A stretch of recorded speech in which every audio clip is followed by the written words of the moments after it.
સત્સંગ એ તો સફાઈનું કામ કરે છે.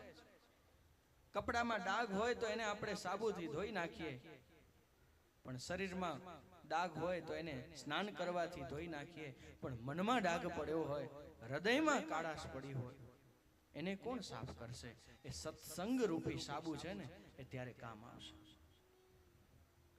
એટલે જેટલું જેટલું આપણે ભગવાનનું નામ લેતા રહેશું, એટલું એટલું આપણે કથામાં પ્રીતિ થતી રહેશે, કથામાં ભજન ગાતા રહેશું, એટલા શિવની નજીક જતા રહેશું.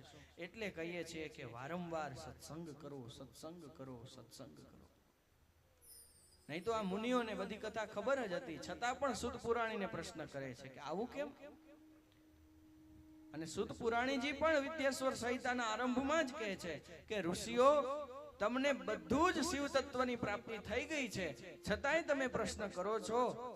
એટલા માટે, કારણ કે તમારી કથા પ્રત્યેની જિજ્ઞાસા છે. આપણે ખબર છે કે ભગવાન છે, છતાંય રોજ જઈએ. ખબર છે ઓમ નમઃ શિવાય પંચાક્ષર મંત્ર છે, તોય રોજ બોલીએ છીએ. શું કામ? જેટલું જેટલું એનું સ્મરણ થાય, એટલું એટલું મારું ને તમારું પુણ્ય વધે છે.